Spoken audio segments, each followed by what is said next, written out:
I've been using this easy curl bar for some of my exercises the past 30 days in order to see if I like it more than using the straight bar that this company offers.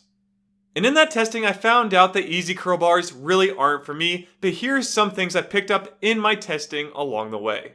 First off, this bar is 39 inches long and weighs 4 pounds 14 ounces. I'm about 5'11", and it felt pretty much perfect for me when it came to actually using it in my workouts. Now this device does require separate dumbbells, and I have two separate pairs, the Core Fitness adjustable dumbbells and the Nuobell adjustable dumbbells. However, the Core Fitness ones work while the Nuobells do not. The reason is that the handle of your dumbbells has to be at least 4.5 inches in length, and the thickness of the handle can be no greater than 1.5 inches.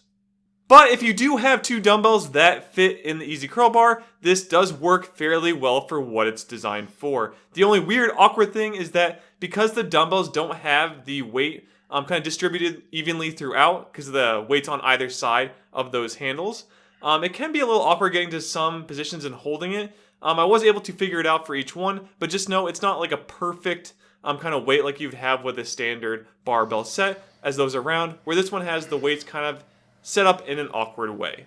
And also I found I only like to use this bar for things like bicep curls or tricep extensions. I really didn't like using it for things like front squats, Romanian deadlifts, calf raises, shrugs. While it works for those exercises, the straight bar was by far my preferred choice when doing those. So I did use it again for the 30 days, but again, it just didn't feel like I wanted to when compared to the straight bar.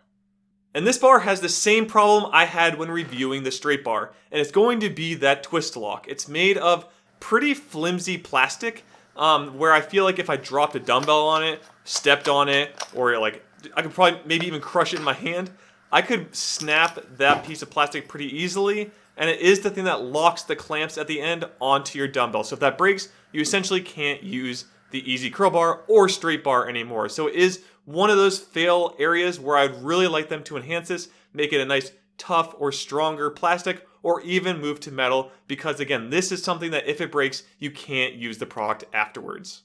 But the actual bar itself is built really well. It always seems sturdy to me. The bar never felt like it was bending, even with the max weight I could put on it, which was only 100 pounds total, where you can max it at 200 pounds, so I only got halfway there, but it felt like it held that very well. So I have really no other complaints outside of the twist locks on this just not being strong enough, and that I don't really like using easy curl bars for the majority of my exercises. But if you do find that you have some wrist pain, this might be a better option, especially if you're just focusing on doing bicep curl and tricep extension based movements. The one thing is, this is $159 as of shooting this video, which to me is very overpriced, especially if you're going to only use it for two styles of exercises. I would recommend somewhere around the $80 range. So that's like half the cost of this is where I think the value might lie. Where the straight bar, I'd probably pay more around the $110 to $120 at the high end. I still think both are overpriced, but the easy curl bar to me is not worth the same amount as the straight bar, but they are listing them the same on their website. But that's pretty much it. There isn't too much to this product. It's very easy to learn to use and set up. So you can set up the entire thing within like 30 seconds to a minute. So again, not too hard to use, and both products are well built outside of that twist lock, and of course you have to have dumbbells that fit it, but if all that matches you, I would just pick the one you want to go with more and stick with that. You don't need both, so I bought both just for testing. You do not need both. Pick one, straight bar, easy curl bar. I personally like the straight bar, but that's about all I have for this review. But if you decide to go and buy one of these bars, feel free to use the code GamerBody at checkout on the Jayflex website, and you will save 15% off your order, and GamerBody will get a bit of a commission helping to grow this channel. So now you have my experience with the Easy Curl Bar after 30 days. If you'd like to take a look at the straight bar, also known as the Hyperbell, click on the video on screen to compare and see which one would work better for you.